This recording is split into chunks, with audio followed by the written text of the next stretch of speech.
Oh, Stalin was a mighty man, and a mighty man was he. He led the Soviet people on the road to victory. All through the revolution, he fought at Lenin's side, and they made a combination till the day that Lenin died.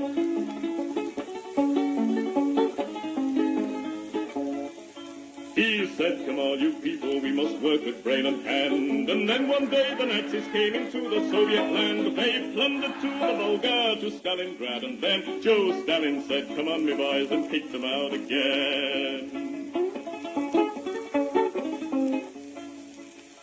Oh, Stalin was a southerner, in Georgia he was born, where the oranges grow thick and fast and fields of waving corn. And Stalin is a farmer, his fingers they are green, and he has planted the biggest crop the world has ever seen. One day he looked upon the map and frowned and shook his head. There's too much brown and not enough green, these were the words he said. We'll have to change the weather, boys, he said, and then he smiled. So let's begin by planting trees along 3,000 miles. So Stalin rolled his sleeves up then and said it's time to start. The Volga River and the Don, they are too far apart. I think we'd better join them, so come and help me, pal, and we'll build a mighty waterway, the Volga-Don Canal. Then Stalin went into the north, and there saw rivers three, all emptying their waters into the polar sea. Now that's not right, Joe Stalin said, these rivers, they are ours. We'll turn them round and make them work and make electric power. There was a range of mountains that were standing in the way, so Stalin put his hand out and smoothed them all away. For Joe, he is determined to make the land all green, and that's the biggest project that the world has ever seen. Oh, Stalin is a mighty man, and he has a mighty plan. He's harnessed nature to the plow to work for the good of man. He's hammered out the future, the fortune he has seen, and he's made the worker state the best the world has ever seen.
عاش الجندي يوم ما حطم شوكة الاستعمار، كان عنوان النصر الثوري في كل بلد أحرار، وسمعنا بيقولها قوية باسم مبادئ أبية، وسمعنا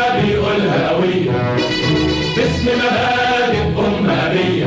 أنا خط هجوم ودفاع، أنا رمز سلام وصراع، أفدي بالروح وأعيش في النصر بطل وشجاع. أنا خط هجوم ودفاع، أنا رمز سلام وصراع، أفدي بالروح وأعيش في النصر بطل وشجاع. حيوا معايا قولوا معايا عاش الجندي العربي عاش.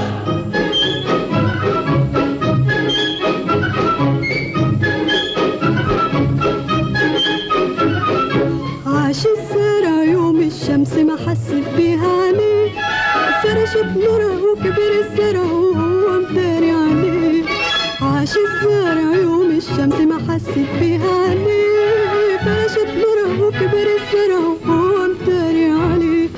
وسمعناه بيقول هوية أرض ولادي ورجعت ليا.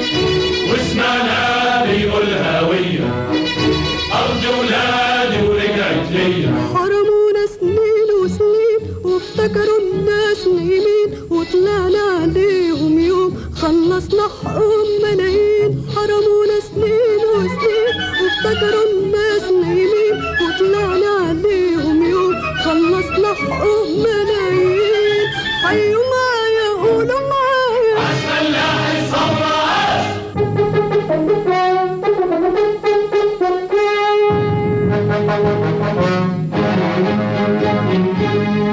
عاش الفن حضارة الأمة يبنيها الفنان، يروي حياتها في غنوة في كلمة في صورة بروح وإيمان. عاش الفن حضارة الأمة يبنيها الفنان، يروي حياتها في غنوة في كلمة في صورة بروح وإيمان. وسمعنا بيقولها قوية مجد بلادي عهد عليا. وسمعنا بيقولها هوية مجد بلادي عهد عليا. قلبي وروحي ملك الفني والاتنين لبلادي هدية. حيوا معايا قولوا معايا عاش الفن رسالة عاش.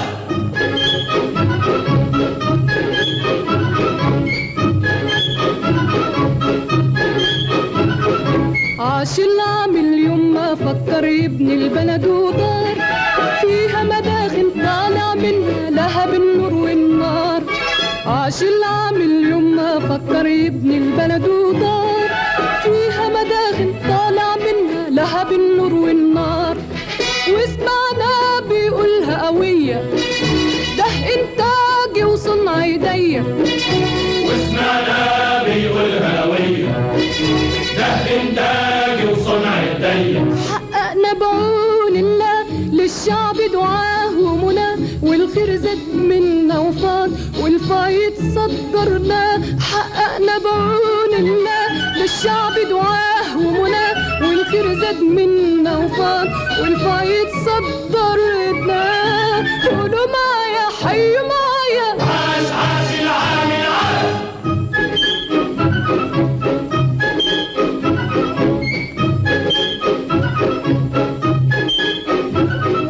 عاش الطالب يوم ما طلب العلم كتاب وسلاح، عارف العلم وسيلة تحقق غاية كل نجاح. عاش الطالب يوم ما طلب العلم كتاب وسلاح، عارف العلم وسيلة تحقق غاية كل نجاح. وسمعنا بيقولها قوية في الإعداد وفي الكلية. وسمعنا بيقولها هوية في الإعداد وفي الكلية. العلم سلاح جبار بيحول ليلنا نهار، يسعى للنور بالنور ويواجه النار بالنار. العلم سلاح جبار بيحول ليلنا نهار، يسعى للنور بالنور ويواجه النار بالنار. حيوا معايا قولوا معايا عاش الجيل الصاعد عاش.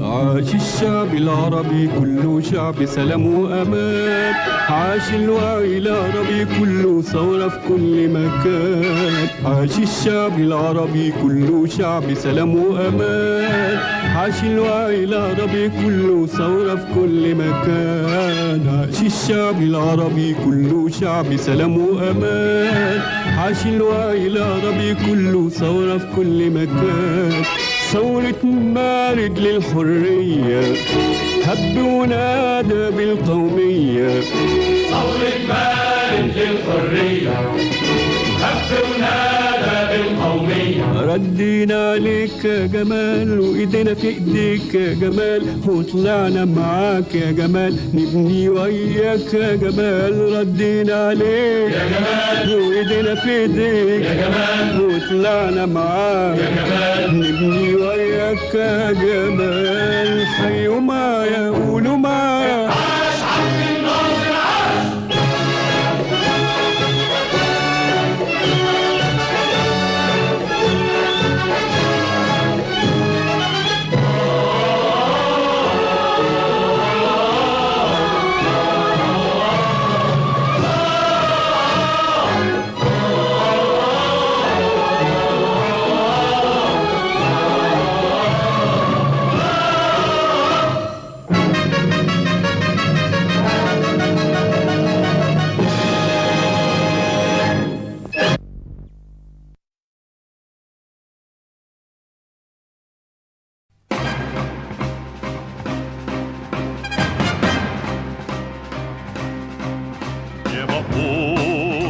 Новостях в жизни важен первый шаг.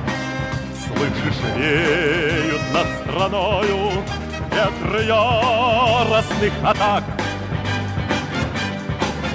И вновь продолжается бой, и сердце. Good evening, everybody, and welcome along to The World Tonight. It is the 16th of January 2024. We are at 7:46 in the evening here in perfidious Albion, and I welcome you all along. So, I will be covering a number of stories tonight, including the Iranian strikes on American and Israeli assets in Iraq and in Syria, the Russia-Iran defense agreement that is coming up and is apparently in the works to be signed soon. Netanyahu makes a fresh appeal to the American electorate to be prepared to die on his behalf.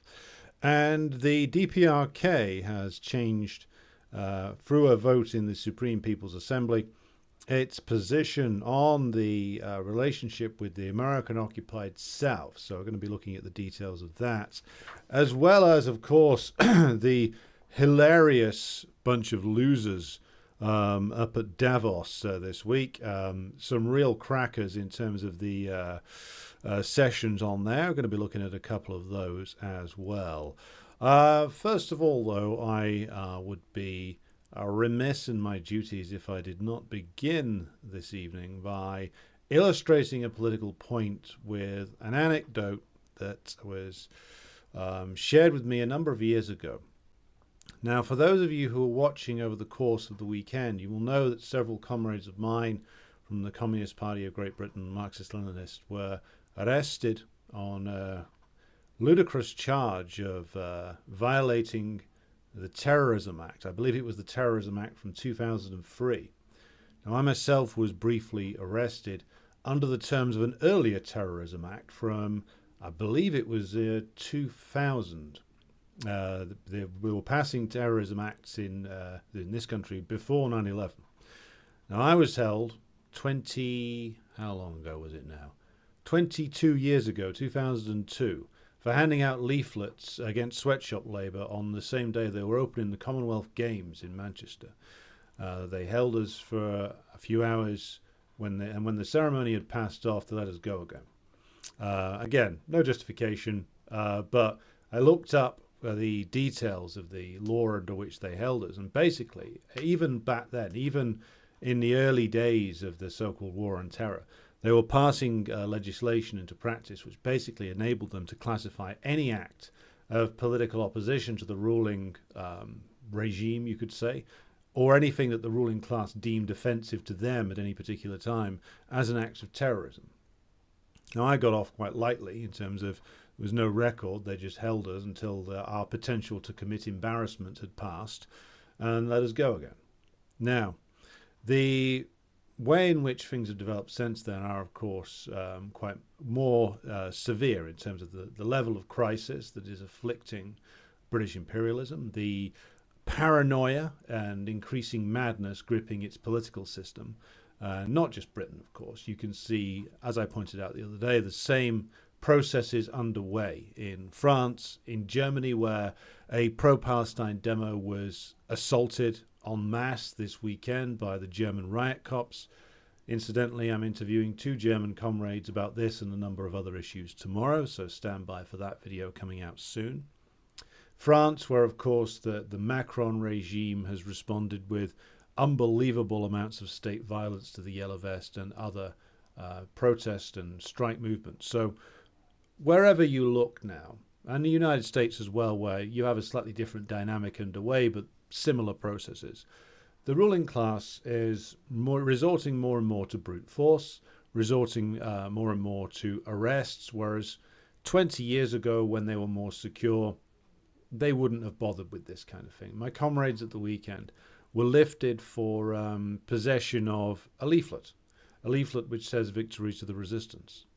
And of course, as has been pointed out by many observers, the resistance in Palestine consists of far more than Hamas. It also includes organizations which were taken off the terror list in Britain many years ago. They may be returned to it quite soon. But the ridiculousness of it is that you can be arrested and charged as being a terrorist for the possession of offensive leaflets. Now, that, to me, is not the actions of a particularly secure regime, particularly when it would seem that the comrades who were arrested at the weekend were taken because of the frenetic tweetings of a bunch of Zionist activists who were present in the demonstration, who were desperately looking for people who they could mass report to the Metropolitan Police on Twitter and hope to get arrested as a result. Foul, despicable rats, and I can only hope that the people who did that are being paid for their services, because if you're doing that for free, then really that's even sadder. The point here is, and I want to emphasize the positives here, which is that every single time something like this happens, it's often a painful but necessary learning experience for all of us, particularly those who have the force of the state inflicted upon them and those who are in their immediate family. Now, an American comrade who is a frequent commenter in the Telegram, Comrade CJ, made a very pertinent point, and this was breaking the other day, which is that our strength as communists going into this period where there's going to be increased state repression comes from, and this is always true no matter how big or small your organization is, whether you are in a position of the Workers' Party of Korea, which is that you are the ruling party of the working class within the state, or whether you are a relatively small organization, as we are in Britain, as American comrades are right now. Your strength in terms of your ability to resist the impositions of the state lies in your rootedness in the working class. Now, I think all of us would admit, regardless of which country that we're in, that communists' roots in the working class are, of course, nowhere near as strong as we would like them to be. And with this, I will illustrate with an anecdote that was told to me a number of years ago now by, he was actually a former Labour councillor, who recounted to me, usually whilst over consuming several pints in a pub, tales of his, shall we say, misspent youth as a more, shall we say, left-wing version of himself when he was on the council in Manchester. And he was a councillor for an area in Manchester that is called Moss Side. Now, if you're not from Manchester, or you're not from England, you probably won't know what Moss Side is. It was a place that was subjected to hysterical and frenzied reporting from the reactionary press, back in the 90s and the 80s about it being a gun crime capital, etc. And I won't lie, there was, of course, various very notorious crimes committed there in terms of shootings, drug wars, etc. But prior to that, in the early 1980s, it was a place of, which of course is predominantly, or was back then, populated by migrants or the second generation migrants from Caribbean islands, formerly, of course, British colonial possessions. And it's where a lot of these people, when they came to Manchester from the Caribbean islands looking for work, a lot of them ended up in Moss Side. And it became a place that was actually a home for a lot of radical movements back in the later 60s and the 1970s. Various different organizations had very strong bases there, including some organizations which later degenerated into pure crankishness, such as the Workers' Revolutionary Party. The WRP actually had a base there that was bought for them by the actress Vanessa Redgrave, if you're familiar with her. And Vanessa Redgrave and her brother Corin both ran for parliamentary seats in the Greater Manchester area. Interesting fact, back in the later 70s and early 1980s, when they were a member of this Trotskyite organization, the WRP. So Moss Side was a big center for radical politics. It had a number of much more, I would say, much more working class Labour councillors who were much more of the old, more militant trade unionist school back in the day. It had, of course, a black nationalist tradition, a sort of black separatist tradition to a degree, influenced by people like Malcolm X. It had its own versions of the Black Panthers, not particularly huge in numbers, but influential in terms of their reach in the community. So all of this, of course, made it a target for the deeply reactionary people who actually run the city of Manchester back in the early 1980s, including a gentleman who went by the name of James Anderton. And if you're not familiar with who he was, James Anderton was the chief constable of Greater Manchester Police back in the, I believe, from the late 70s through to the late 80s, for about 10 years. And he was a Christian fundamentalist, absolute hardline maniac, big supporter of Margaret Thatcher. That's why he was appointed to the job. He was appointed to essentially use Greater Manchester Police to beat Greater Manchester into shape. And he, of course, as an inveterate racist, targeted Moss Side and other minority working class areas as a target for his repression of what you would call working class community activism. And what he used to do, what Greater Manchester Police used to do apparently in Moss Side in the early 80s, was they would mirror the tactics of the Royal Ulster Constabulary in terms of they would deploy what they called snatch squads. Groups of cops would ride around in Land Rovers, armoured Land Rovers. They would jump out, grab a guy, throw him in the back, kick 10 tons of shit out of him, throw him in prison, and then, depending upon how he had good legal representation, they'd either let him go or essentially they'd hold him for as long as they possibly could. And this is pre the reforms that they were forced to bring in the middle 80s, before that they were obliged to provide you with legal representation, but as a matter of course, before they were obliged, before the right to silence came in, the what's known as the PACE laws that happened in the mid 80s, Police and Criminal Evidence Act, it's called.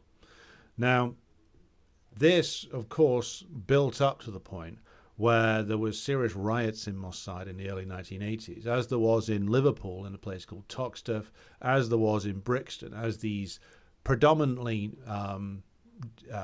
British Jamaican or British Caribbean and Asian communities reacted with justifiable hatred against the deeply racist policing that they were being subjected to.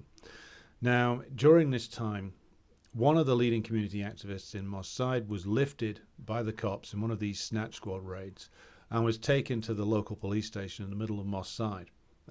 And they held him there because they had it in their minds that he was the ringleader. Cops, like the government, always assume that there's a ringleader somewhere, and if we take him out, then the whole thing will slow down or stop. Now, here's the point I'm reaching with this, which is that this guy who was telling me this story said, well, what happened was during this riot, the community got so restive to the point where the police couldn't control it anymore. They didn't have the capacity to actually batter the community into submission. Then about 200 to 300 men walked up to the police station, surrounded it from all sides, and they sent this guy who was a councillor for the area in to negotiate with the cops and said, unless you release our prisoners, we are coming in there and we are taking them out, leaving to the imagination of the residents of the station what the crowd would do to them. Won't specify exactly what their imaginations conjured up, but you can, of course, use your imagination to complete the picture there. So basically it was like, let them go or else. And of course they had no choice. They were already losing control of the situation. They had no choice but to let these community activists go. Now, what's the point in this story, you may ask? The point is that there's been a lot of discussion recently, and not just recently, but dating back as long as I've been active in various different movements, about how to respond when the authorities descend on you, try to isolate you, arrest you, etc. Now, the only protection for us as communists, you may have to revert to using the legal system, of course. It's sometimes absolutely necessary that you do. But in the medium to long term, the only way that we're going to be able to defend not just ourselves but the working class as a whole is by if the level of class consciousness is not only raised, but also that we as communists are so rooted within working class communities that such a maneuver that was pulled by the residents of the working class area of Moss Side back in the day, the mobilization to the point where the psychos in charge of the police had to back down and release people who were arrested, that is the best defense. In fact, it is the only real defense that you possibly have. And we're not at that level yet. We have to be honest. We're not at that level in terms of the fact that the people, there has been incidents in certain communities where who have mobilized to prevent the detention of certain asylum seekers and prevent their deportation. But it needs to become more routine that there is these kinds of mobilizations to stop arrests of people under things like the Terrorism Act or whatever bullshit law that they're looking to charge people with. And this is, of course, must be, and indeed it is, a priority for all of us. It doesn't matter which country you're in, whether it's Britain, France, Germany, the United States. Our best defense is the mobilization of the masses. And so every time the authorities choose to bring the iron hand of the state down upon us, it should be a lesson and a learning point for us that this political process that we're involved in, this building of party organizations and the attempt to reach the working class, has to take on a greater degree of urgency. And so that's what I wanted to start with tonight, this idea that, or this reality that all of our strength, no matter what kind of, what level of organization we're involved with, it all comes back to the relationship with the masses, the rootedness in the masses of us as communists, and the ability of the masses to mobilize in defense of themselves, in defense of the people in the community that they value, in defense of those who they have come to respect and whose leadership and guidance they have come to respect. And if that's the case, then the state will find it much more difficult to come after people. I mean, one of the reasons that they couldn't beat the Irish Republican movement in the occupied 6 counties is because back in the 60s, 70s, 80s, and into the early 90s, this was a movement that was absolutely rooted within the working class communities of the nationalist areas, the Catholic areas of Belfast and Derry and other places. They were the community. They came from the community. And so therefore, when the IUC and others and the British Army came raiding, the community mobilized to guard against that. And it's very, very hard for the state, for the British state, no matter how repressive it got, to root that out. In the end, they had to go to the negotiating table and at least temporarily, defeat the Irish national liberation movement in other ways. But this is the point I wanted to make. Our defense lies in our relationship with the masses, and it is that relationship which, it is clear to all of us, must be built up much further than we have it at the moment. So, I will now pause to greet everybody who's arrived in the chat so far. So, good evening to Terry, my comrade from the Class Consciousness Project. Good evening to Jerry down there in Hampshire. President Jesus says good afternoon all the way over from California. Rob, good evening to you, and also greetings from Beans. Greetings to both of you. Heidi, good evening. And Gerumpkin, who says good evening from Ireland. Austin, hello to you. Good to see you back again. Muzzle Paint says solidarity. Peter says good evening, and that's one of my fellow residents of perfidious Albion. And good evening to Paul McCord over there in the great land of Merseyside. And Muzzle Paint says he's using revolutionary spelling today. Well, good for you. I see. Martin, good afternoon. And Tim, who says solidarity from a cold UK. It is pretty damn freezing out there. Time to hit the whiskey, comrades. Carmo, good evening to you. And good evening to Irish Partisan, our comrade over there in Minsk. And Roddy, good evening to you. And hello to Dingo Ate Me Baby, the man with the greatest name on the internet. And Stanislav, good afternoon to you over there in Sofia. And Peter says, with reference to the aforementioned God's Cop, of course, God's Cop, of course, a song by the Happy Mondays, and a reference to the formerly mentioned James Anderton, who was convinced that he was a messenger from God.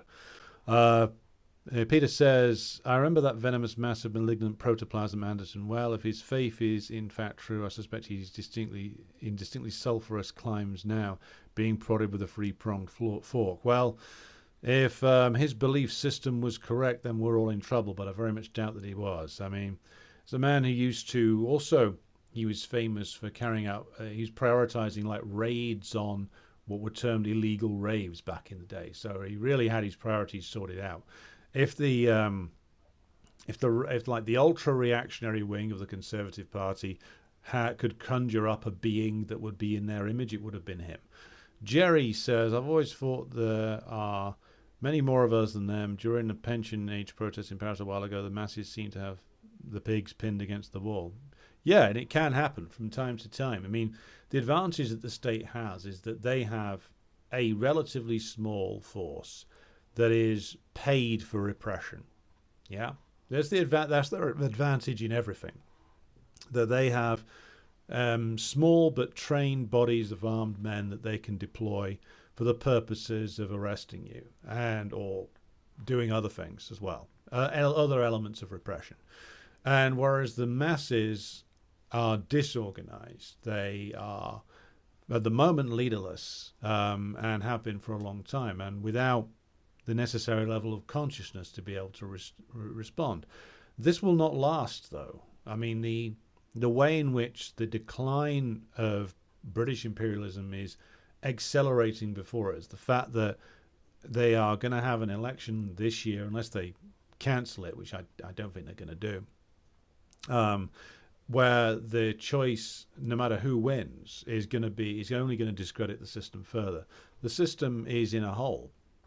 What keeps the system in place isn't a great level of belief in it anymore, other than, of course, the 1% of the population who actually owns practically everything, and maybe the 5 to 7%, maybe 10% of the population who are their well-remunerated immediate servants. So, like, I would say in Britain, 90-odd%.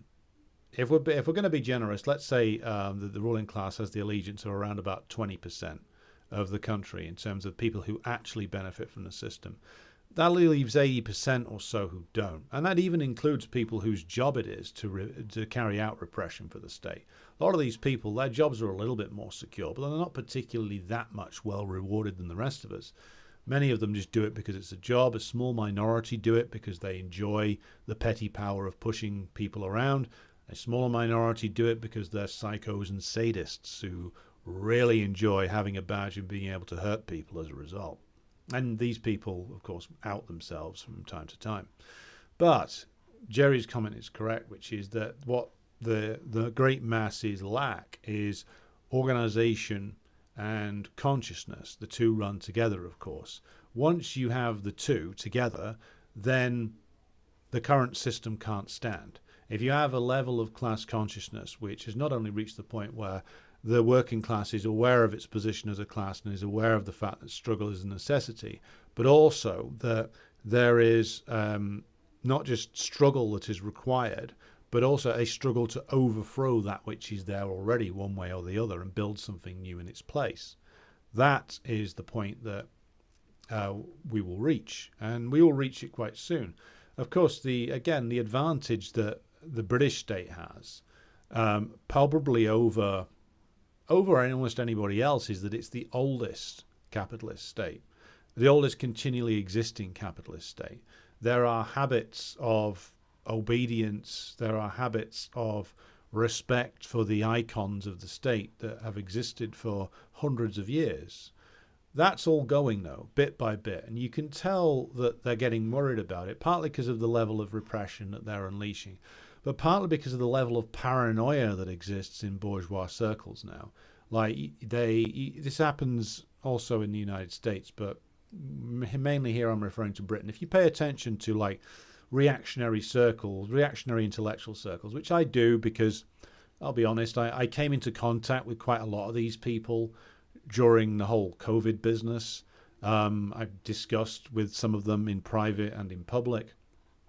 And what you found is generally the richer they are, the more paranoid they are, and the more out of touch they are. They actually think that the reason that there's a declining respect for institutions like the monarchy or Parliament or the police or the BBC, they think it's because of either like that it's gone woke and that's the reason why authority is declining, or it's immigration, or it's any manner of other things, or cultural Marxism has hollowed things out. All these things are sort of coping strategies for these sort of reactionary characters in the bourgeoisie and intellectual wing of the petty bourgeoisie. Where in actual fact what's happened is that because the system has been in decline for so long, that people, even if they've not found the right reasons for it yet, know that the system isn't working very well and have a pretty solid knowledge of the fact that things aren't going to get any better and an election isn't going to make things any better. And that's the reason why things are draining away. That's the reason why authority is draining away. That's the reason why you have a vote for Brexit. It's the reason why Trump wins the Iowa caucus by 50% to Ron DeSanctimonious's 19%. It's why Trump will win the Republican nomination in the United States. It's why there's a chance that you might end up with Marine Le Pen as president of the French Fifth Republic, and maybe the last president of the French Fifth Republic. It's the reason why the AfD is popular in Germany. It's because, like, what you're seeing is this slow disintegration of the current, or the previously existing for the last generation, set of bourgeois political norms, you might say. But in their disintegration, what you find is that the revolts that have broken out so far are the revolts of the petty bourgeoisie, or in the case of the United States is the revolts of the lower end bourgeoisie, the bourgeoisie whose interests are perhaps national across the United States or even regional on a state basis. And those are the people, of course, backing Trump. A lot of the people who flipped from supporting the European Union to being against it were from the lower end petty bourgeoisie in Britain. We discussed the farmers' protests last week. Again, same process is underway. But at the moment, what you have is a confused set of responses. Now, what's needed, of course, to make this jump from the sort of populism which is animated by the confused and mixed consciousness of the petty bourgeoisie and lower bourgeoisie is the raise in the level of class consciousness of the working class and the moving of the working class into action on a mass basis. That is what will change the game fundamentally, and that is, of course, what many of us are working towards and will continue to work towards. But the increased repression that they are unloading upon many is a sign that They have no ideas. As I said, 20 years ago, you could have, in fact, I did give out a leaflet from some guy who I thought at the time was crazy, but now I see him as correct, who was, he gave me a leaflet to hand out, and because he bought me a pint and I found him rather entertaining, I gave out this leaflet on a Birmingham demo saying that the only way to secure victory over imperialism was to wish for a victory of the Iraqis against the invaders. Now, these days, that if I'd have done that, I'd probably get locked up. Back then, you handed that out in full view of the West Midlands police, as I was in Birmingham at the time, and none of them batted an eyelid. None of them really cared. The fact that they're reacting and overreacting to people handing out a leaflet saying victory to the resistance in a war which, if you believe the press, Britain is not directly involved. If you know what's actually going on, the British are clearly involved in either supplying the Israeli state with weapons or involved in, at the very least, evacuating Israeli military casualties to bases and hospital facilities that the British have on Cyprus, or maybe both. But this is a sign of change. This is a sign of the times, so to speak. They could ignore us confidently 20 years ago because their system was in better shape 20 years ago. The level of authority they had was in better shape 20 years ago. Now, things are much less secure. Right, okay, so let's move on. And good evening to Ben, my comrade up in Scotland. Ian Foster, good evening to you. And Todd, greetings to you out there in New Mexico. So let's proceed into the meat of the issue here with an update on what's been happening over in West Asia. Now, you'll be familiar, of course, with the exchange of fire that's been going on between the Yemeni government, which is what the movement that is derisively referred to by all kinds of twats on the internet as the Houthis. They're not the Houthis. They are the government of Yemen. They are the government which rules over and is supported by the overwhelming majority of the population of Yemen. They are clearly do possess a very strong link with the Yemeni masses, given the number they are able to mobilize, the fact that it is the masses themselves that are demanding and getting a fight against the Israelis and the American imperialists, the fact that they can, as you may have seen online from this footage that comes out, the Yemeni masses demonstrate in huge numbers, even when, this is a few years ago now, the Saudis were carrying out mass bombing campaigns against them. And the bombs were dropping literally like a few hundred feet away from where these masses of Yemeni demonstrators were, and they didn't blink an eyelid. As I said, the imperialists have created their own gravediggers by inflicting living hell upon these people who have organized themselves to the point where they do not fear the imperialists and they do not fear death. And you cannot beat such people, not really. So there's been the situation in Yemen, but also there has been, of course, the bombing of the gravesite of General Qasem Soleimani in Iran at a place called Kerman, which killed nearly 100 people and wounded many hundreds more. Now, after that, the Iranian government and the Iranian Revolutionary Guard Corps swore that there would be payback, and it seems that over the last couple of days, payback has emerged.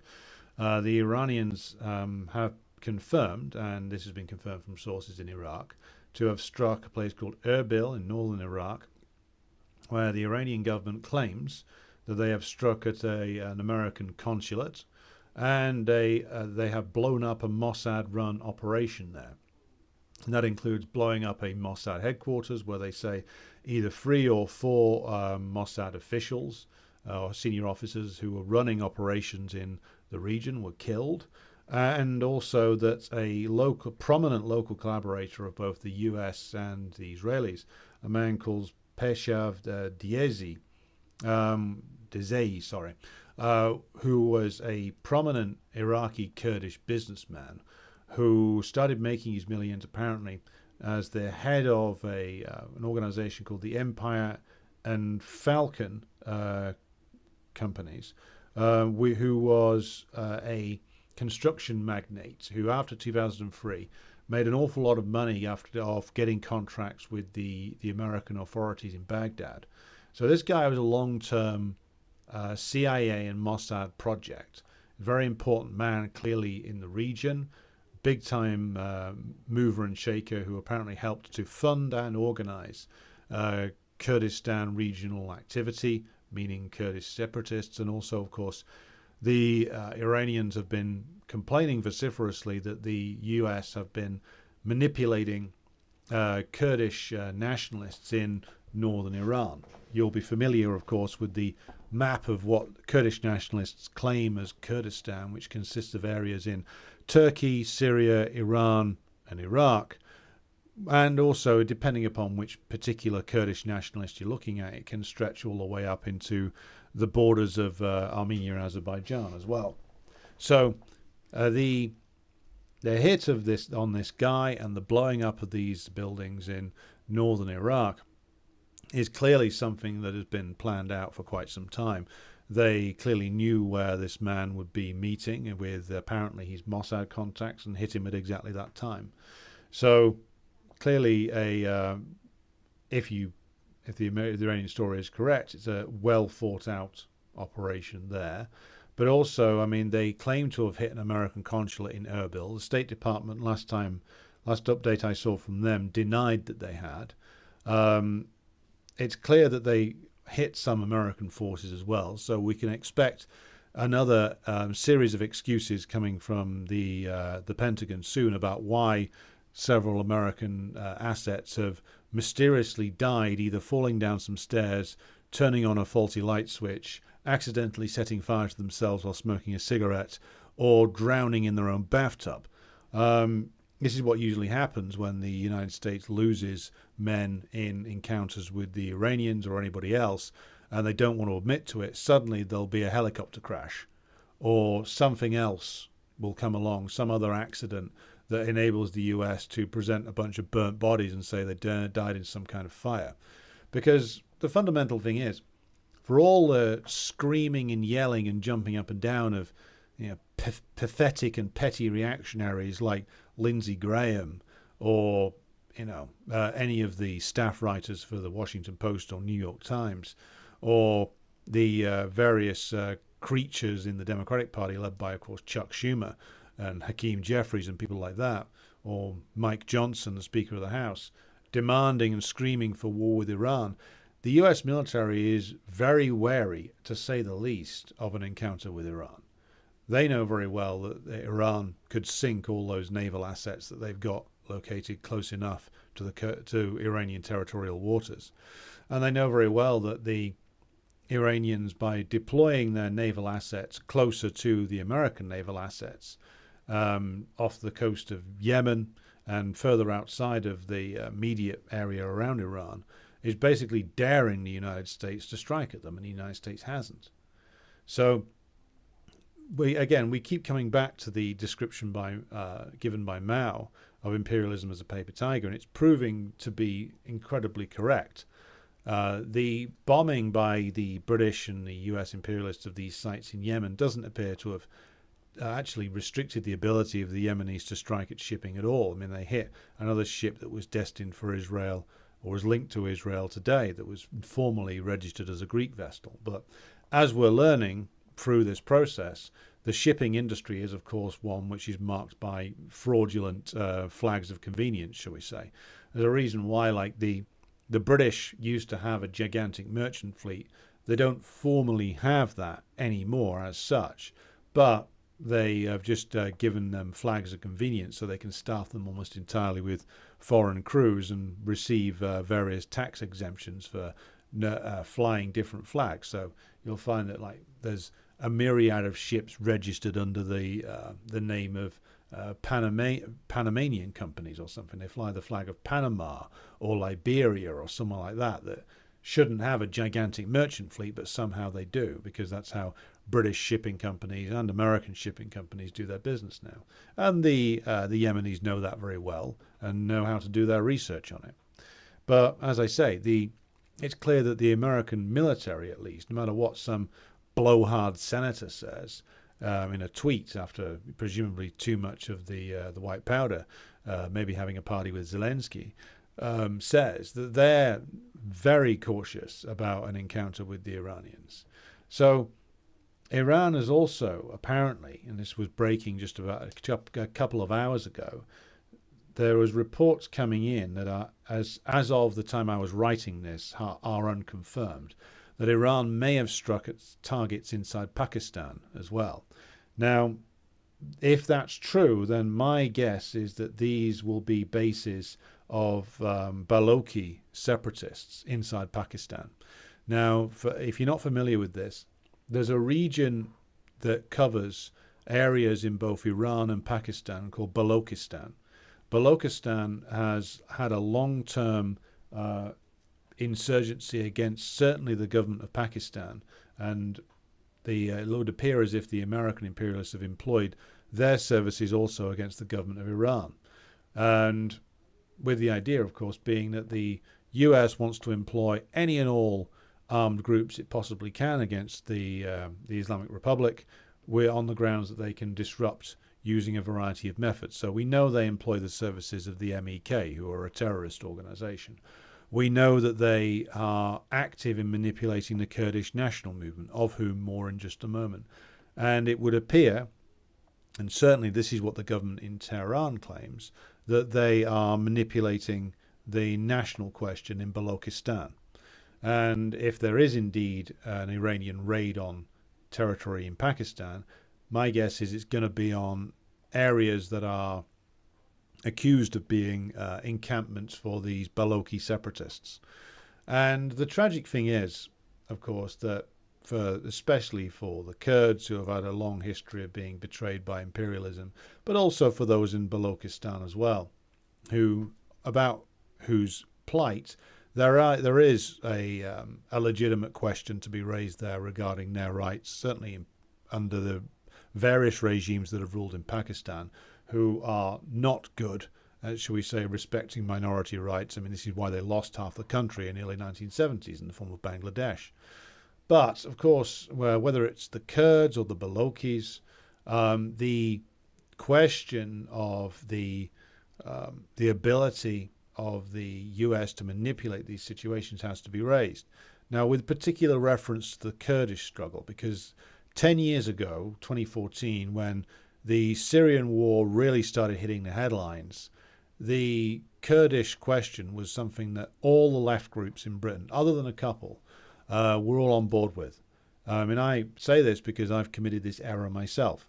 I remember having the argument with people who were being more consistent communists than I was back in the day, about how the Kurds were leading the way and creating some sort of socialist paradise in the north of Syria, and that Assad needed to get it out of the way and stop trying to prevent the glorious emergence of this Bookchin-esque rebellion.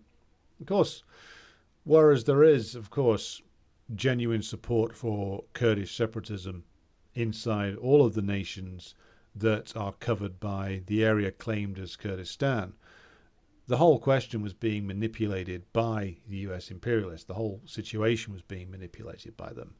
And we see this now because of the sheer number, as chronicled by my comrade Steve Sweeney, of Western volunteers who were fighting with the supposedly anarcho-communist Kurdish forces in Syria, and went straight over to fighting with the Banderist forces in Ukraine.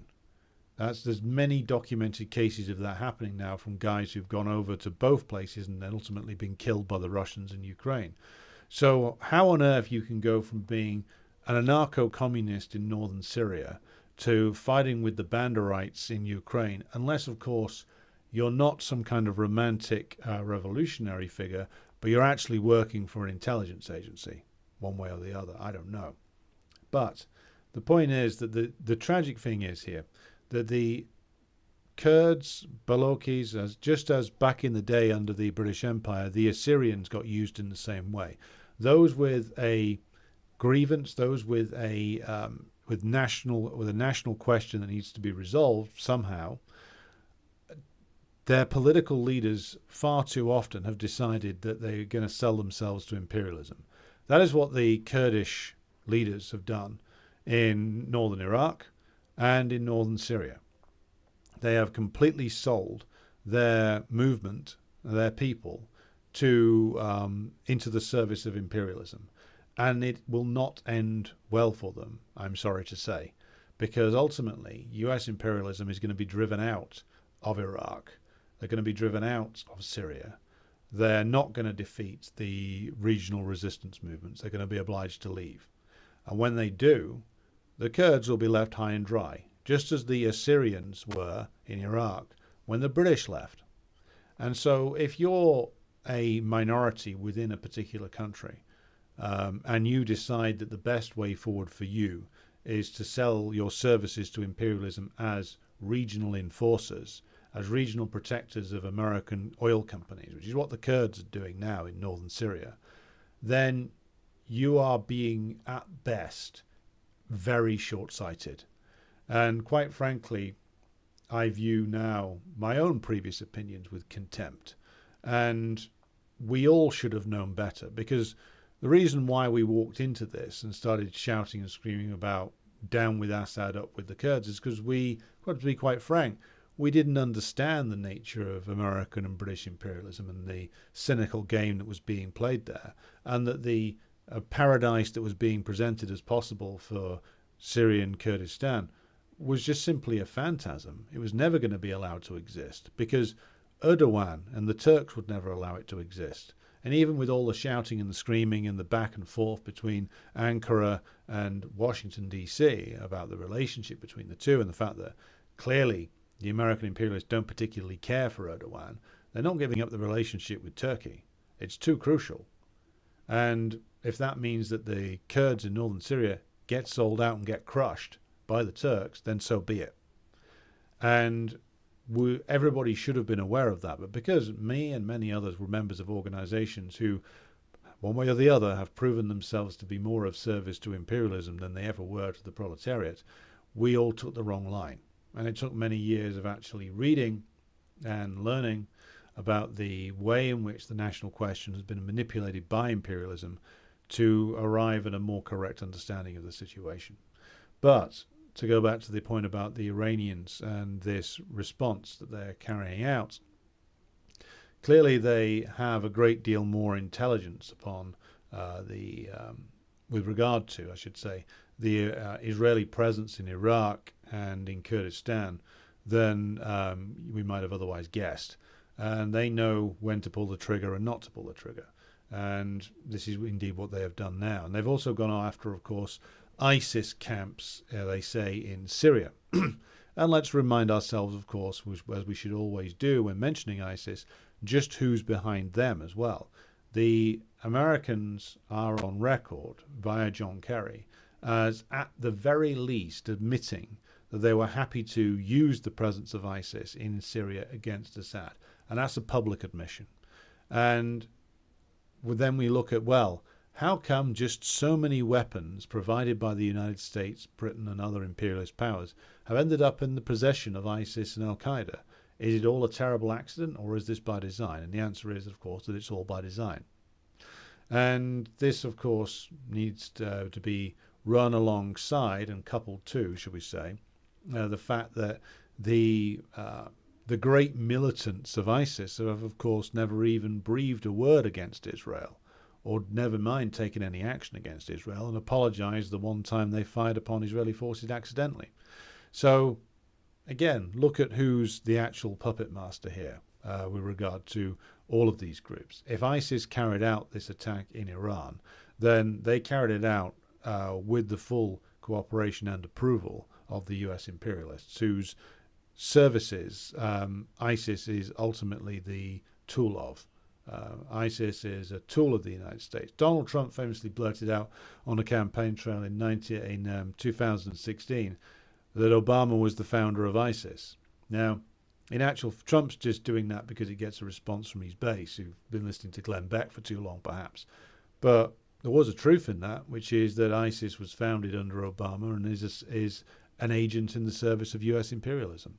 So Iran strikes back to what it seems to be fairly devastating, to a fairly devastating impact upon American and Israeli operations in the north of Iraq. Now, following on from this, The other thing that's been emerged over the last few days is, of course, the increasing talk from Russian and Iranian sources that the Russian and Iranian states are working towards a joint defense agreement of some kind. That, of course, they've already recognized and vowed to respect and defend the territorial integrity of each other.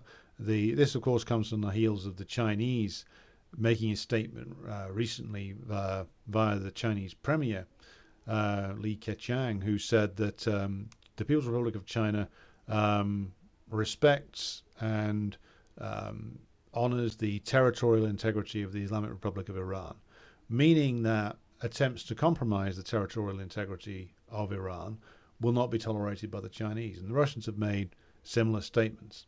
So what looks like is going to be the case is that they are working intensely at the moment, the Russians and the Chinese are, on coming up with a defense pact of some kind, which will mean basically that they will be formalizing and putting into writing a lot of what they've been doing already, which is that we know that the Russians have been supplying the Iranians with the various different Sukhoi fighter jets. They've already supplied them with training aircraft to modernize their air force, because a lot of the Iranian air force depended upon the continually updated, like ancient American supplied planes that were supplied once to the Shah's regime. So the Russians are helping them update their air force already. The Iranians have, of course, provided the design of the geranium drone that has been, of course, used to great effect in Ukraine. But now they're moving to a formal defense pact, which will mean, of course, that given that there is now an open and an acknowledged alliance between Russia and Iran, and also a growing alliance between China and Iran, there's going to be no more sanctions passed through the UN Security Council on Iran, none whatsoever. The current rounds of them will expire. They're not going to be able to pass any more, because either Russia, China, or both will veto it. So the UN Security Council route for the US as to being able to legitimate in some way its sanctions regimes, that route has now been closed off, as it has been, by the way, with regard to the DPRK, of whom more later. It will also mean that if Russia and Iran sign a joint defense pact, then it will be the case that there's really absolutely no way that the US can do anything significant to Iran other than annoy them and commit acts of murder through terrorism. There'll be no question of a bombing campaign, because if it's the case that there's a defense pact between the Russian Federation and the Islamic Republic of Iran, then the Iranians will be getting hold of all the latest Russian air defense systems, and they will probably have shared with them some of the secrets that the Russians have unlocked for combating various different Western missile systems in the war in Ukraine. So it will make the American task of trying to achieve some kind of regime change operation against Iran almost impossible. So it's a very interesting development, and you can see the way that the American dominated international order post 91 has really come to pieces since around about 2014 to 15.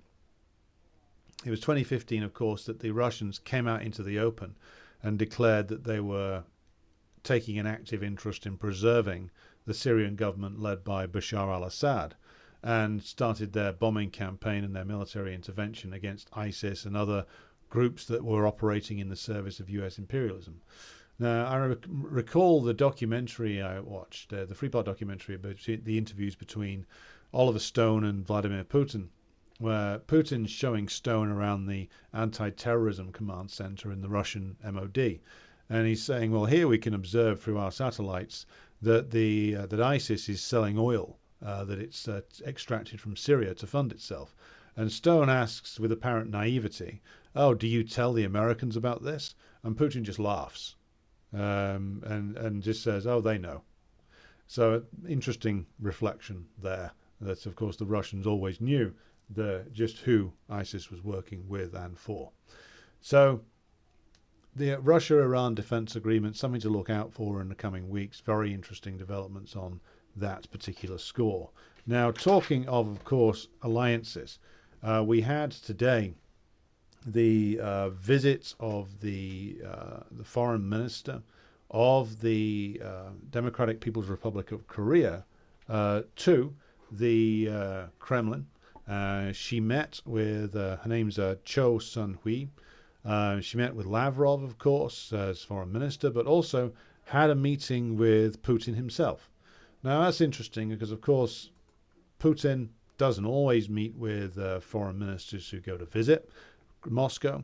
He only meets with those whom the Russian Federation has an important piece of business with, where the word or the presence of the head of state is necessary or regarded by the Russians as necessary. So he met with Jai Shankar, the foreign minister of India recently, because of course India being a BRIC state, very important relationship.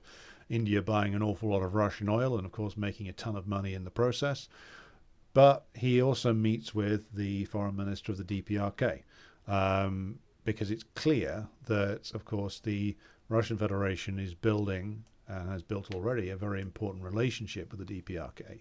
And as the Russian relations degenerate further with certainly with occupied South Korea, and certainly with increasingly, it seems, Japan being both US occupied puppet regimes, which is what they are, the level of engagement between the Russian government and the government of the DPRK has increased. We know that there's been talk of the Russians again supplying the Su-34 fighter jet to the DPRK to help modernize their air force. There's been talk of joint economic cooperation projects. There's a joint Russian DPRK industrial zone, I believe, in the border region between the two countries. The railway line between the DPRK and the Russian Federation has been formally reopened. I don't think it was ever really truly closed, to be honest, but even during the sanctions regimes, which of course the Russian Federation voted to support at the United Nations, it would seem that the backdoor trading relationships continued there. Though it's good to see the fact that, of course, due to the relentless intransigence and aggression of the imperialists, the Russian Federation government has, it seems for now, given up on its illusions that if it went along and cooperated with the belligerent attitude of the US imperialists towards countries like the DPRK, that somehow that the Russians will be able to get concessions out of the Americans. No concessions ever followed, and hence the relationship with the DPRK has been fully brought out into the open. So there's a lot of speculation as to what the Russians might be after in return from the DPRK. Now, it certainly seems that the Koreans are engaged in some military production that is going to Russia. It certainly seems that they have, of course, a very advanced defense industrial complex of their own. They are apparently supplying some forms of ballistic missile to Russia. This is all unconfirmed, of course. Neither government has commented upon it. But most informed Russian observers seem to think that there are Korean ballistic missiles operating in the Ukrainian theater of war, which is, of course, if you're Russian, that should be regarded as a good thing, because the entire continent of Europe, plus the United States, plus South Korea, plus Japan, plus Israel, plus just about anywhere else that the US can strong arm or coerce or cajole into supplying Ukraine is doing so. So why shouldn't Iran and DPRK supply the Russian Federation, if we're being fair in our standards here?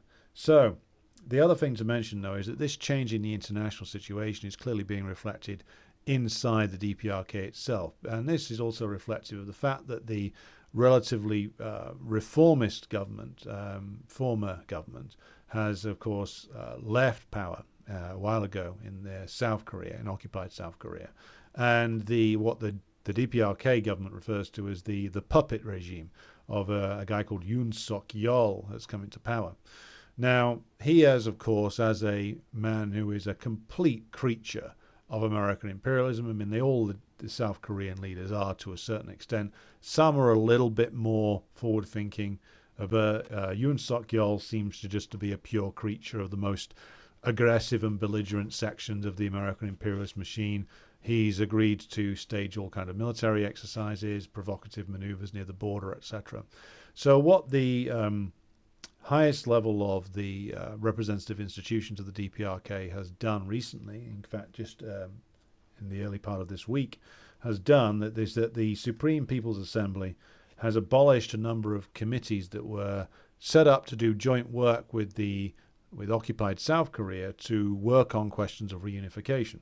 So they've abolished the Committee for the Peaceful Reunification of the Country, the National Economic Cooperation Bureau, and the Kumgungan International Tourism Administration. Now, the reasons why they've done this are interesting, and you can look at the words of Kim Jong-un in how he's described it. And I think if you examine what he's actually said, the reasons are quite clear and quite understandable.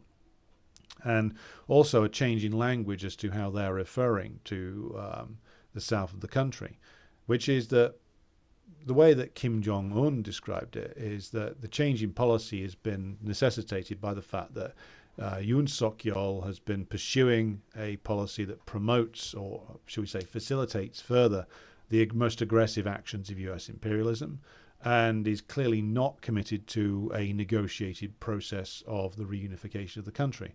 And what the North Koreans say, what the DPRK says, is that their understanding and their desire with regard to reunification is peaceful reunification under the concept of one country, two systems, meaning the North keeps the planned economy and the socialist system, or the Juche system, shall we say, that they have built up over many decades, and that the South can keep its capitalist system, and that the two will negotiate a way of being one country again, but with two different systems running north and south.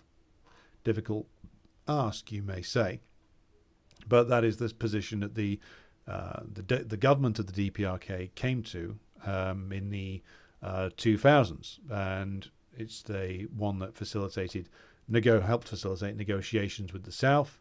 But all these negotiations ultimately went nowhere. Why? Well, not only is it the fact that and if you want more details on this, go back and listen to the podcast interview with Dr. Dermot Hudson of the Korean Friendship Association. You can find that on the podcast page. But one of the points that Dermot Hudson made to me, and it's quite correct, is that, of course, occupied Korea, South Korea as it's known internationally, or the Republic of Korea, was formed by, back in the 40s, late 40s, some of the worst Japanese collaborators. So the Korean collaborators with the Japanese militarist occupation of Korea, which of course committed horrible crimes on a par with the Nazis against the Korean people. But their collaborators, many of them, escaped justice and were used by American imperialism to found the South Korean state. And of course all these people are long dead now, but that's the class that's in power in the South. It's these compradors, it's what Mao used to refer to as bureaucrat capitalists. It's people whose class interests are directly tied to the continued presence of US imperialism in the south of Korea. And as a consequence of that, even after South Korea supposedly democratized back in the early 90s, and you got various shades of government coming in, some more in favor of peaceful reunification, others completely against it. This latest one is so belligerent and so over the top that it brings to mind clearly the worst elements of the earlier years in South Korea, who were just the kind of people who would sacrifice all of the Korean people on the demands of US imperialism, just as they'd been back in World War II, happy to have the Japanese militarists work Koreans to death in factory and farm, and also have barbaric medical experiments carried out on prisoners, have huge numbers of people machine gunned to death, and then by the US imperialists later on when the Koreans wanted to reunify their country and evict the foreign occupiers, those in the south of the country who tried to do that were killed en masse by US imperialist forces. So this is the character of the southern regime. And there were, for a while, due to the fact that the DPRK was in a relatively weaker position, they were prepared to consider negotiations with the South. But what the vote in the Supreme People's Assembly tells us, and what the statements by Kim Jong-un tells us, is that DPRK has pulled the plug on this precisely because the way that the South Korean reactionaries see this is not reunification in a peaceful way that respects the system that has been built up by many years of struggle and sacrifice by the workers and peasants in the north of the country. No, they see this as a conquest. They see this in the same way that the German ruling class saw the conquest of the East, which is that there's going to be a counter-revolution. They're going to destroy the planned economy and the socialist system in the north. They're going to uproot it, and they're going to inflict, if they have to, mass unemployment on the northern part of the country, just as the German ruling class inflicted mass unemployment to destroy the social fabric of the DDR, or what was left of it. The southern Korean comprador ruling class will do the same thing to the north. And the DPRK government has made the decision, quite rightly, that this is unacceptable, that you can't negotiate with people who don't want to reunify with you. They want to conquer you and destroy you. Well, then we will adopt a different position. And that position is that we're not going to negotiate with these people. And they started using, as the KFA account pointed out the other day on Telegram, that the DPRK has started referring to the Republic of Korea as the occupied south of the country, meaning that they're not even going to pretend for diplomatic purposes that the South is an independent country. They're just going to describe it for what it is, which is it's an American occupied zone. So a lot of people, of course, got very excited and decided that Korean War II was coming. And even if, I don't think that's likely, but even if it were to happen, just remember how the first version started, which of course is formally still going on because no peace treaty has been actually signed from the 1950s. But the original war started because of an incursion into the north carried out by the forces of the southern compradors at the instigation of US imperialism. The way it's presented is that the north invaded the south, but as others have said, how can you invade your own country? It's a laugh when the US imperialists say, well, the North Koreans invaded the south. Well, who was sat in the south? The Soviet Union, of course, had forces in the north after 1945, but they all withdrew in negotiation with the government of the DPRK in its early years as led by Kim Il-sung.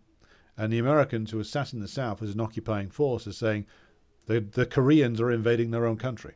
So if anything does start on the Korean peninsula, then it will be at the instigation of the US imperialists and the puppet regime of Yoon Suk-yeol. It will not be done at the instigation of the DPRK. Now, again, like Kim Jong-un echoed words of his own grandfather and of Mao Zedong, when he said, well, we do not want war, we do not seek it, but we will not be afraid of it if it comes, which is the proper communist attitude to these things. We do not seek a confrontation with the imperialists, but we are not afraid of it if it happens. So that's the news from the developments on the Korean Peninsula. And I'm confident, personally speaking, that there will be one day a reunification of the Korean Peninsula, but it will happen after there has been a revolution in the South and after the forces of American imperialism have been evicted, or they have gone home following pressure to dismantle the imperialist apparatus coming from a changed political situation instigated by the American proletariat inside the homeland. So, final thing on the agenda tonight, or final two things. First of all, Netanyahu has gone into the media to decry the fact that there are mass demonstrations in support of Palestine inside the United States. He's chosen to venture into the American press to remind all of you Americans out there that his war is your war. And of course, he's said this many times before, and it's one of the things that, as I've said, has defined Netanyahu's leadership of the State of Israel, that he has had a greater understanding of the role that Israel plays for the United States than most of the other Israeli political leaders have, which is what has enabled him to go as far as he has done, because, again, he understands his role. His role is to act as the belligerent face of U.S. imperialism, as to act in their interests, and to act for the most violent and belligerent sections of the U.S. imperial political elite. And so he's going into the U.S. media to remind all of them that he's acting for them. Now, of course, there is now a great class distinction, I would say, both in the United States and in Britain, with regard to the Israel question. Now, in Britain, there was a huge demonstration over the course of the weekend, as I mentioned before, that was ranging from numbers in terms of anything from 750,000 to 1 million strong.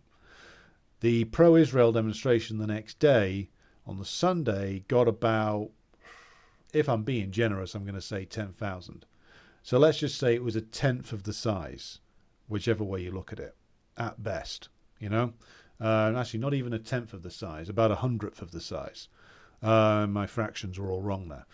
So this is a tiny number, because support for Israel in Britain is not popular within the many layers of the British proletariat. And it's not just the layers that are Muslim, who have their origins in the Middle East, even though, of course, the feeling might be intense there. It's also within the wider British working class. There's this big myth that, like, reactionaries of all stripes try to spin, that the white working class in Britain is solidly on the side of empire. That's true for a small minority of the labour aristocracy. Some of them who directly benefit from imperialism are rabidly on the side of empire. That's true. You're going to get some chauvinism within the working class in all the imperialist countries. Yes, that's true. But the bulk of the working class is revolted and disgusted by the actions of the Israeli regime, even if they don't fully understand the role that the British government is playing within it.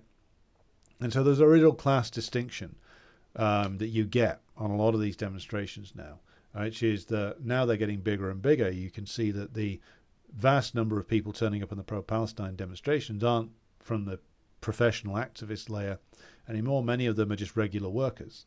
And the same is true, it seems to me, in the United States, which is that you got that pro-Israel demo in Washington, D.C. a few weeks ago with Chuck Schumer and Pastor John Hagee, the rabid anti-Semite supporter of Israel, and Mike Johnson, Speaker of the House. And they were speaking to a good number. It was in the high tens of thousands, possibly more. But it was nothing on what the demonstration in Washington, D.C. over the weekend, which was 400,000 strong, 500,000 strong, demonstrations that have popped up all over the United States, even in like relatively smaller locations in the United States, where the pro-Israel crowd cannot muster more than a few hundred or tens of people. The truth is that the sympathy of the American proletariat, if it lies anywhere with regard to this conflict in the Middle East, is with the Palestinian cause, as it is in Britain. And the support for Israel lies within the bourgeoisie and within certain elements of the petty bourgeoisie, and of course, the state officialdom and the bureaucracy and maybe the military. It's not within the proletariat at all, which is what is causing them to flip out right now. It's what's causing the freak out amongst like the fanatical supporters of the Israeli colony in Britain. It's the reason why they're mass reporting our comrades for handing out leaflets. It's the reason why they're screaming in the tabloid press now for the state to take on this treacherous left who are not supporting the activities of British imperialism enough, because they know that they're in a minority. They know that they don't have even tacit majority support anymore, and that again, their position is weakening all the time. So Netanyahu flipping out and telling America it has to support him, in a way you can see his point, because he is the man on the spot representing the interests of American imperialism, American and British imperialism. So from his point of view, they owe him everything that they've possibly got. So it'll be interesting to see how this develops. Of course, I wouldn't bet on the support of the American and British proletariat for the Palestinian cause making its way into the bourgeois political sphere anytime soon. But the fact is, it will further discredit that political sphere as time goes on and more people become repulsed, not just by the actions of Israel, but the full support of the US and the British governments for Israel, along with, of course, the German government and the French government. All interesting developments, shall we say. Now, a final point I wanted to end on, which was, of course, the comedy, which is the Davos 2024, an assemblage of the most mediocre of the mediocre you could possibly find. Now, I may do more on this tomorrow if there's enthusiasm for it, but the whole thing has become such a joke now. I think it always was. It has now reached the point where they're doing like literally fantasy football sessions, where they're having like fantasy versions of countries' leaders. So they've got like Tikhanovskaya, the fake president, the not president of Belarus, speaking at some like an event called Preserving Europe's United Front. They've got like Duda, for the president of Poland, who's now locked in a power struggle with the equally ghastly reactionary Donald Tusk over who controls the Polish state. You've got Kuleba, the Harry Potter impersonator, who's the foreign minister of Ukraine. So you've got Tikhanovskaya, who's an American puppet, who was, of course, an exchange student at American high schools in the 1990s. I found that out today.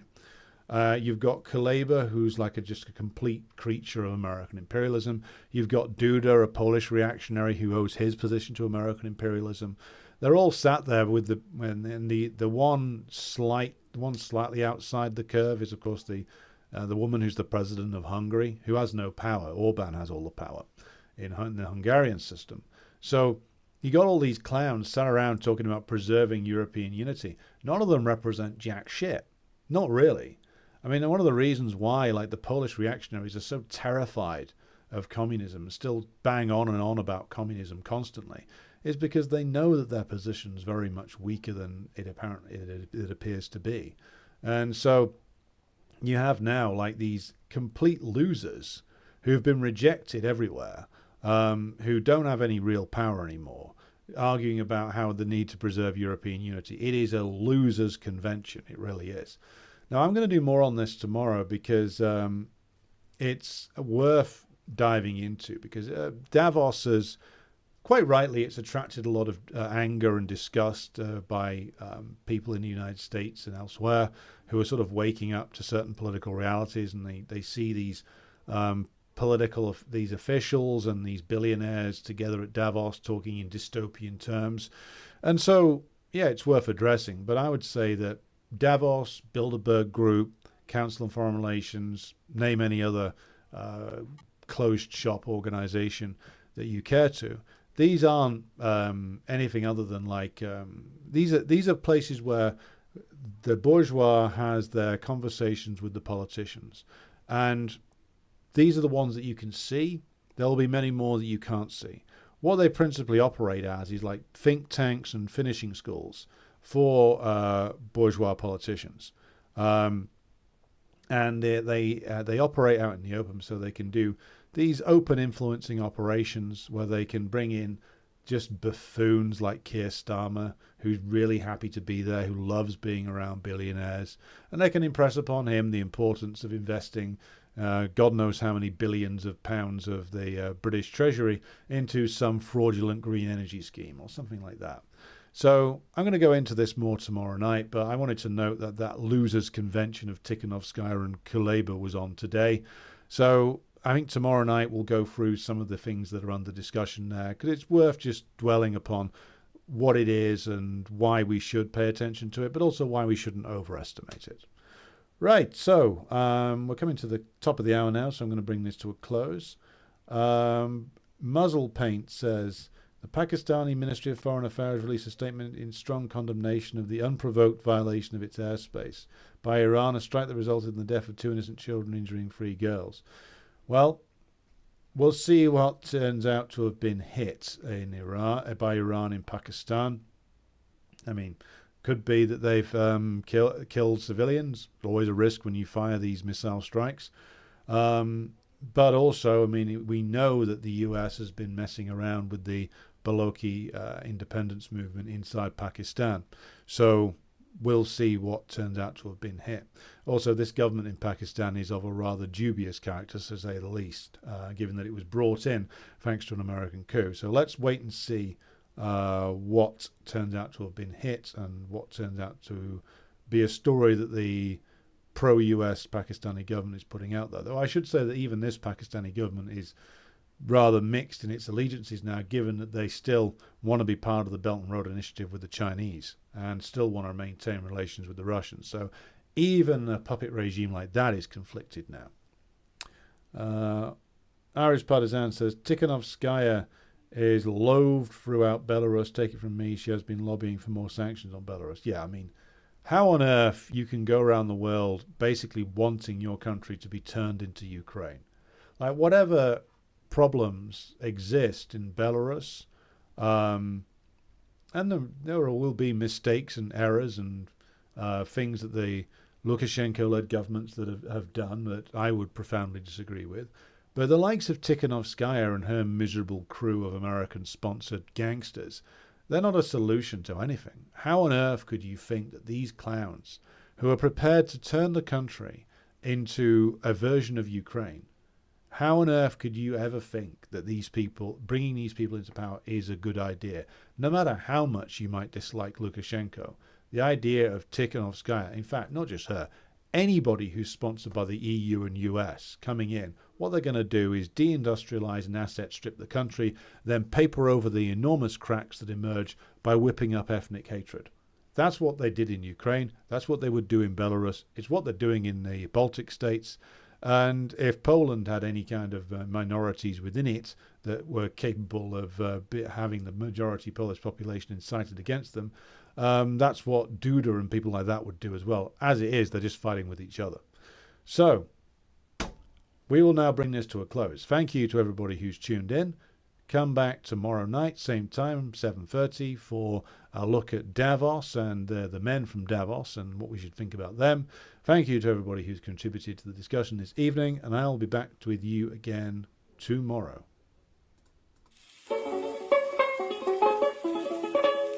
Oh, Stalin was a mighty man, and a mighty man was he. He led the Soviet people on the road to victory. All through the revolution, he fought at Lenin's side, and they made a combination till the day that Lenin died.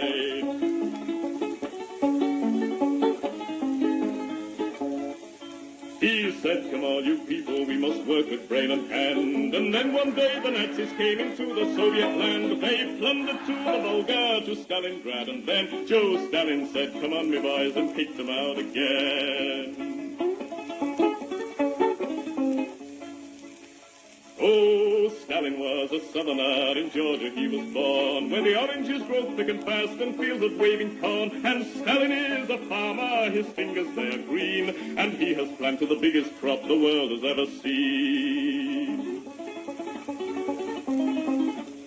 One day he looked upon the map and frowned and shook his head. There's too much brown and not enough green, these were the words he said. We'll have to change the weather, boys, he said, and then he smiled. So let's begin by planting trees along 3,000 miles.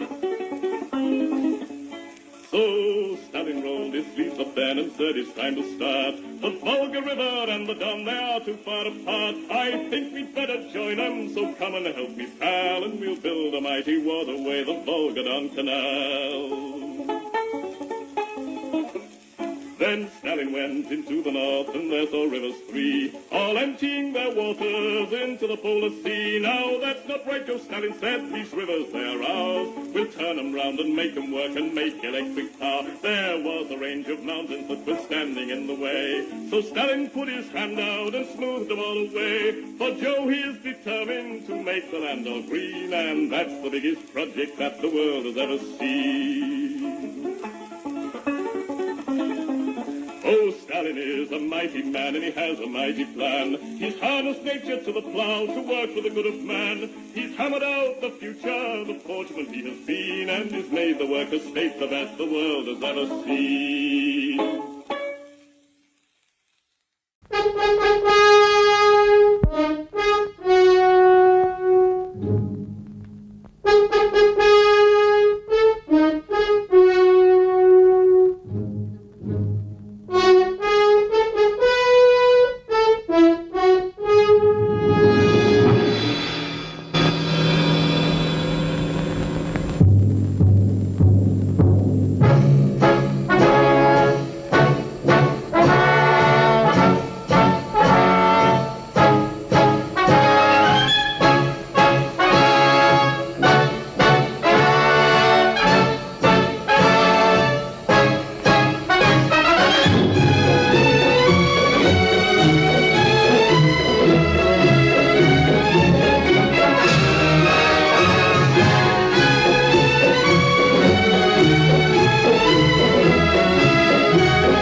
عاجبني ويجاهد عاش بكفاحه الخالد عاجبني ويجاهد عاش بكفاحه الخالد راجل واحد مبدأ واحد عاش جيل ثورتنا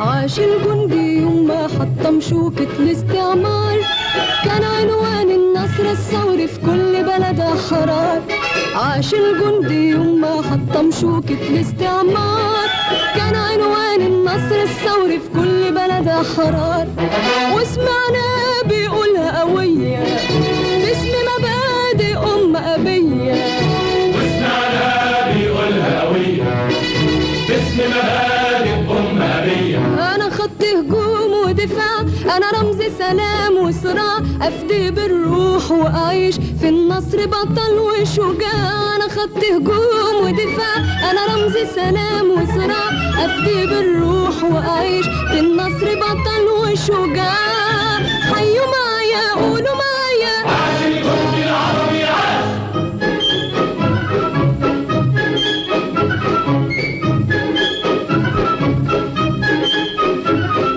عاش الزرع يوم الشمس ما حست بيها عليه فرشت نورها وكبر الزرع وهو مداري عليه عاش الزرع يوم الشمس ما حست بيها عليه فرشت نورها وكبر الزرع وهو مداري عليه وسمعناه بيقولها قوية أرض ولادي ورجعت ليا وسمعنا بيقولها قوية أرض ولادي ورجعت ليا حرمونا سنين وسنين وافتكروا الناس نايمين وطلعنا عليهم يوم خلصنا حقهم ملايين حرمونا سنين وسنين وافتكروا الناس نايمين وطلعنا عليهم يوم خلصنا حقهم ملايين حيوا معايا قولوا معايا عاش فلاح الثورة عاش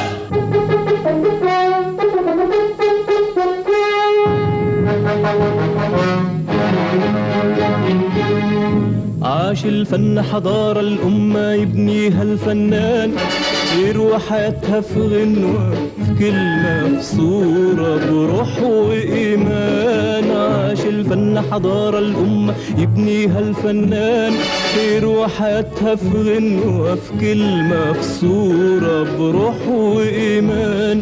وسمعنا بيقولها قوية، مجد بلادي عهد عليا. واسمعنا بيقولها قوية، مجد بلادي عهد عليا. قلبي وروحي ملك الفني، والاتنين لبلادي هدية. حيوا معايا قولوا معايا، عاش الفن رسالة عاش.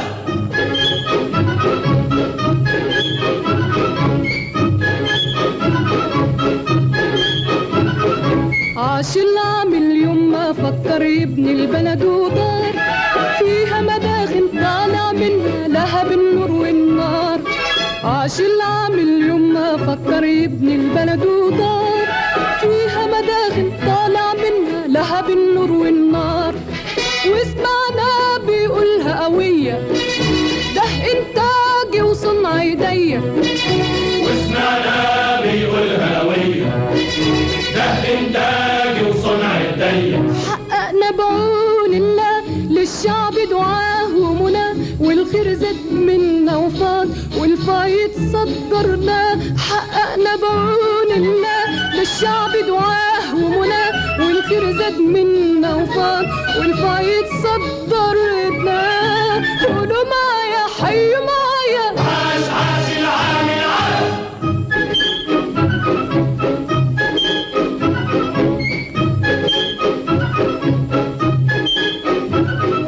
عاش الطالب يوم ما طلب العلم كتاب وسلاح، عارف العلم وسيلة تحقق غاية كل نجاح. عاش الطالب يوم ما طلب العلم كتاب وسلاح، عارف العلم وسيلة تحقق غاية كل نجاح. واسمعنا بيقولها قوية، في الإعداد وفي الكلية.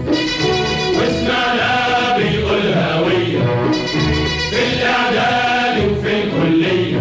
العلم سلاح جبار بيحول ليلنا نهار، يسعى للنور بالنور ويواجه النار بالنار. العلم سلاح جبار بيحول ليلنا نهار، يسعى للنور بالنور ويواجه النار بالنار. حيوا معايا قولوا معايا، عاش الجيل الصاعد عاش.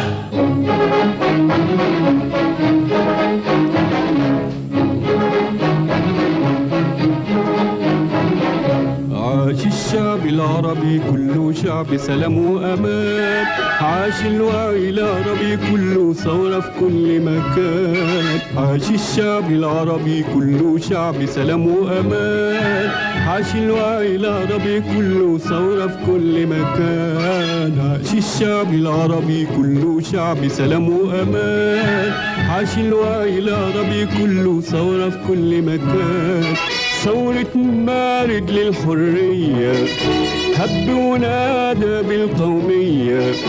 ثورة مارد للحرية، هب ونادى بالقومية. ردينا عليك يا جمال، وايدينا في ايديك يا جمال، وطلعنا معاك يا جمال، نبني وياك يا جمال. ردينا عليك يا جمال، وايدينا في ايديك يا جمال، وطلعنا معاك يا جمال. نبني وياك يا جمال. حيوا معايا قولوا معايا، عاش عبد الناصر عاش.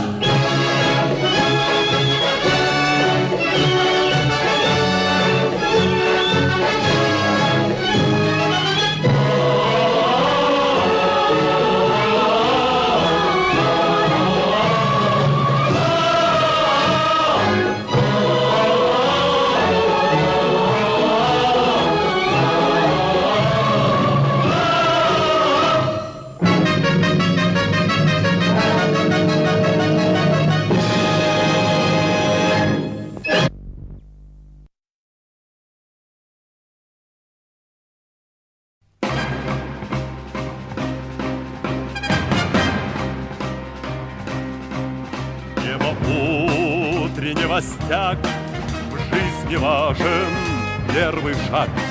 Слышишь, веют над страною ветры яростных атак. И вновь продолжается бой, и сердцу тревожно в груди. И Ленин такой молодой, и юный октябрь впереди. И Ленин такой молодой, и юный октябрь впереди. Песнь летит во все концы, вы поверьте нам, отцы. Будут новые победы, станут новые бойцы.